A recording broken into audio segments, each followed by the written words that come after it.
Welcome to the CDO Magazine interview series. Today, I have the pleasure of having Chandhu Nair, the Senior Vice President, Head of Data, AI, and Innovation at Lowe.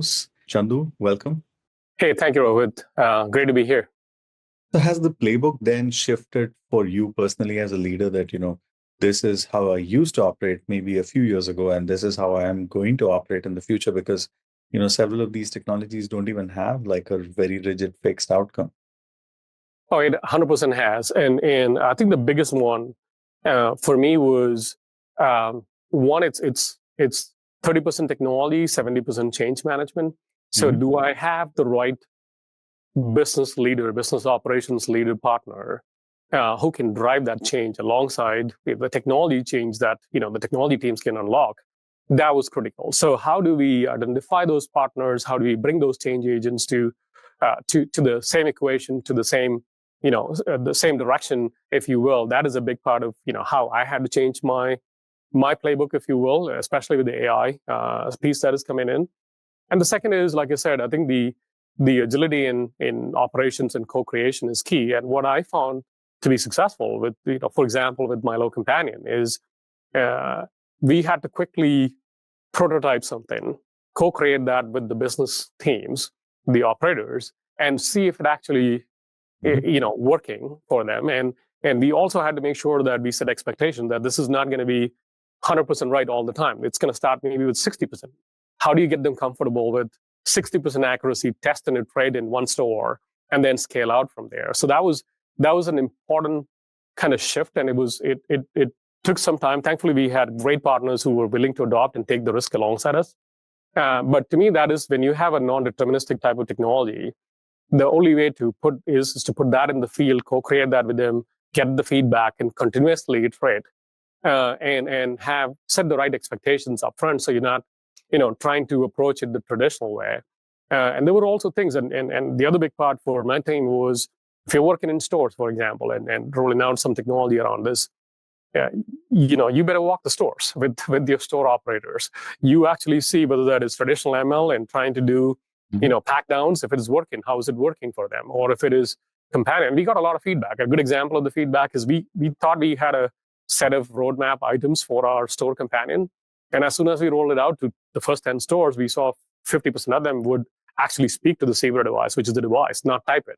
Because if you have a customer in front of you, you don't want to look down and type, right? So we quickly pivoted and said, hey, voice is a big factor for adoption. So let's pivot the roadmap and get the voice adoption first. So that's an example of like how, things that have worked. And there's definitely a lot of things that hasn't worked, and we had to pivot in bigger ways. But that'll be a good story, I hope. So.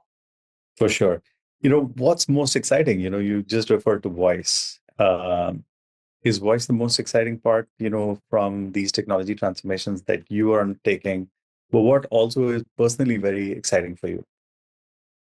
Yeah, I think from a overall transformation perspective, there is a couple of things that is very exciting for me from a Lowe's perspective. So one is the multimodality, right? So you talked about voice, but so the voice is one factor. A lot of times people would come to a store with a picture of something in their house, right? Or, the other day I was walking a store and there was a customer who came in with literally a sample paint can, but it was all kind of had paint all over it. So it's hard to see what it is. So now how do you replace that, or, get a 1 gallon can for that customer? Instead of having to type it, try to search for it, find it, if I can take a picture of it and actually kind of let that come into, to the companion, which is kind of what we are working on. That actually changes. And it's even more important in home improvement space, because I guess for most of us who've done a few home improvement projects, and I'm not a DIY person at all, so I have to watch a YouTube video, probably read a set of instructions, look at a few pictures, walk the store, take a few things, ask somebody out there for help before I can finally figure out what I need to do. And most times I don't do it. I go to a contractor and have that person do it for me. But in this case, if you're a DIY customer, that is typically the journey. And it's a very, very much a multimodality-based journey, which is voice, images and videos. And that is exciting for me because it unlocks, like I said, a whole different set of opportunities for us. The other part of it is, we talked about solving problems for the homes and also fulfilling the dreams. is really fulfilling dreams is about first able to visualize the That's right. kitchen that you saw on a edgy TV or your friend's home, and then trying to see how could you make that come to life in your kitchen, and is it within your budget? What does it take? How long does it take? And it's that validation process is hard without being able to visualize things. And I think AI unlocks a whole set of visualization capabilities powered by a lot of spatial context and spatial data.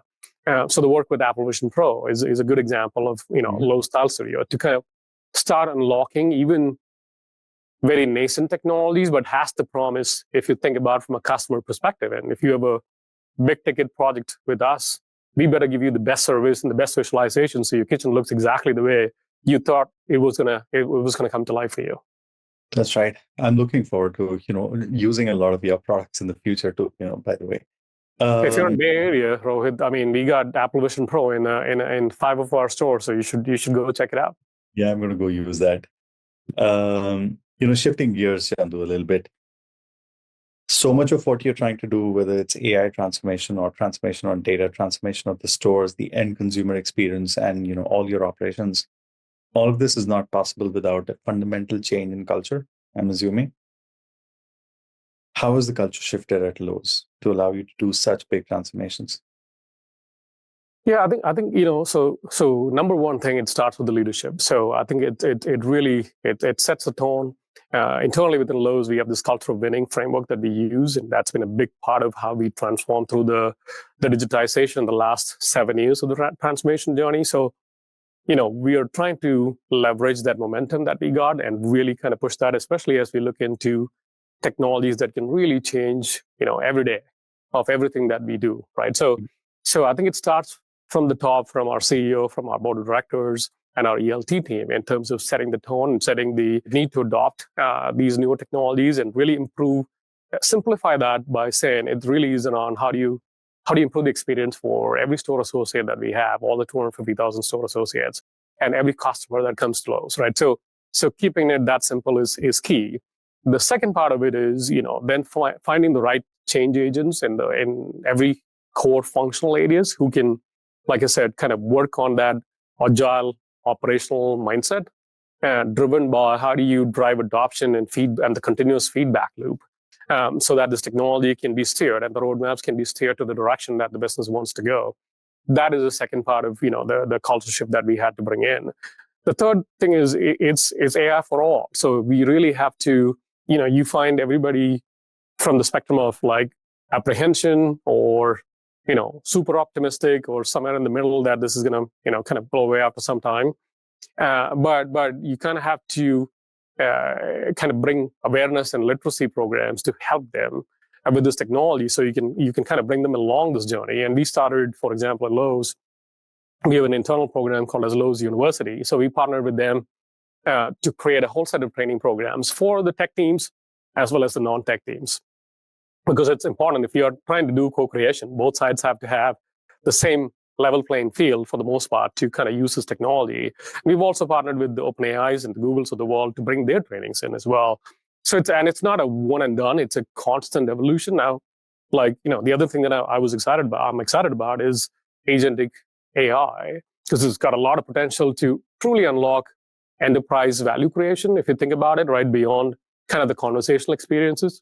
And to do that, now you have to educate people, get people comfortable with how to use it and what are the guardrails of using it, etc. So it's that constant journey, and but it really starts with the people, the process, the literacy programs. It's from all the way from the leadership down to bottoms up adoption and training programs.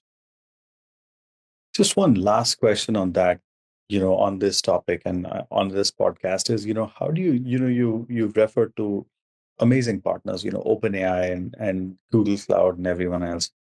How do you decide when do you partner and when do you build it yourself? And the reason I'm placing this question now is because, you talked about culture. How do you actually, intermesh these two concepts that, how are we going to partner? How are we going to build? And do you have the right culture and the right talent to do one or the other?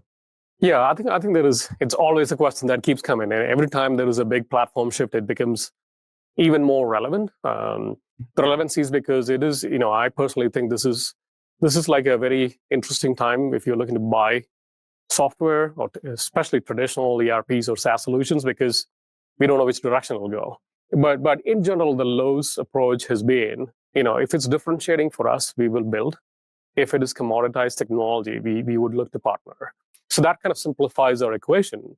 Now, we will obviously make some trade-offs and balances if there is a time to market play, so we can effectively work with the ecosystem in the right way.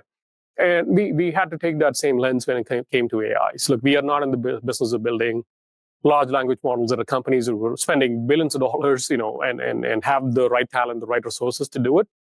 But we as that race is happening, it was important for us to have the right partners who can unlock the right experiences for our customers and our associates. So what we did is, hey, we'll abstract from all of that. We'll partner with the right folks who are doing the right work, and we had a platform strategy that can connect with all of these partners, so we can abstract and avoid any kind of lock-ins, if you will. And then when it came to our data, obviously it's our core data. So any specialized intelligence that we build that, and we got to have the right talent to build that, and we bring in the right talent, hire the right talent in that space to build that. So that's been the balance in the approach that we do. We have fantastic partners across the board, whether that is on the modern side of the equation or very specific purpose-built applications or SaaS providers. And for an ecosystem like ours, I think it's critical. And plus, we also learn from all of these partners, right? So that is another big part of how we evolve and how we kind of change our technology posture. Great, Chandhu. That was a fascinating, quick, amazing conversation. Really appreciate your time today. And I'm hoping that all the other data leaders also got a lot of ideas from this conversation. Thank you so much. And I'm looking forward to doing it again. Likewise, totally enjoyed it as well. Thank you again, Rohit.